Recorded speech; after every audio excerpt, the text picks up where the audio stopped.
আজকে তোমাদের ডিনার বা ব্রেকফাস্টের ঝামেলা চলো অনেকটাই কমিয়ে দিই। যাদের বাড়িতে আমার মতো সকালবেলাতে রাত্রিবেলাতে রুটি বা পরোটা করতেই হয়, তাদের কিন্তু এই রেসিপিটা, এই ভিডিওটা খুবই কাজে লাগবে। তার জন্য আমি এখানে 1 কাপ ময়দা নিয়েছি আর 1 কাপ নিয়েছি আটা, দিয়েছি নুন আর তেল দিলাম 4 চামচের মতো।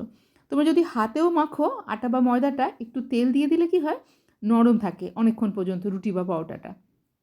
তো এখানে জল দিয়েছি 1/2 কাপের একটু বেশি। আর এখন মিক্সিতেই আমি আটাটা মেখে নেব। প্রথমবার একটুক্ষণ ঘুরিয়ে এই পর্যায়ে এসেছে। তারপর আমি আরেকটুখানি ঘুরিয়ে নেব। এখানে জলের মাপটা কিন্তু খুবই বেশি ইম্পর্টেন্ট, কারণ জল বেশি হয়ে গেলে এটা কিন্তু সুন্দরভাবে বাইন্ডিংটা হবে না। আমি এবার আরও একটুখানি মেখে নেব। দেখো এখানটা মাখার মতো হয়েছে, কিন্তু আরেকটু মাখার দরকার আছে। আজকে মিক্সিতেই আটা বা ময়দাটা মেখে তোমাদের দেখাচ্ছি।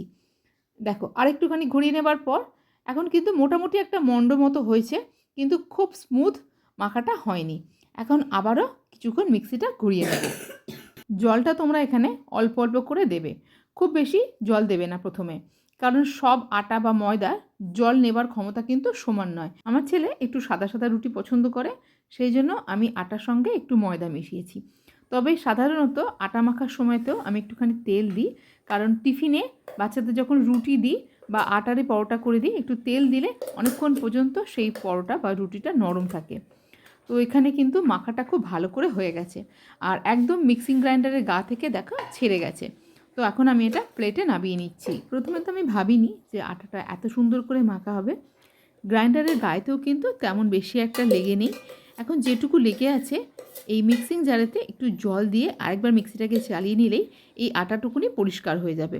পরিষ্কার করারও বিশেষ কিছু ঝামেলা নেই, আর একদম ক্লিনই হয়ে গেছে প্রায়। জলের পরিমাণটা এখানে বিশেষ ইম্পর্টেন্ট। 2 কাপ আটা বা ময়দার জন্য এখানে দেখো ওই একই কাপের 1/2 কাপের একটু বেশি জল আমি ব্যবহার করেছি। এইটুকু জল পড়ে আছে। আমি 1 কাপ জল নিয়েছিলাম, তার মধ্যে এইটুকু জল পড়ে আছে। আজ টিফিনের জন্য পরোটাই বানাবো, আর এখন লেচিটা কেটে নেব। তবে ভিডিওটা ভালো লাগলে অবশ্যই একটা লাইক করো, চ্যানেলটাকে সাবস্ক্রাইব করে পাশে থেকো। এইভাবে ময়দা মাখাতে সময় কিন্তু অনেকটাই বেঁচে গেল। আর সকালবেলাতে যে কি ভীষণ তাড়াহুড়ো থাকে তা তো তোমরা বোঝোই।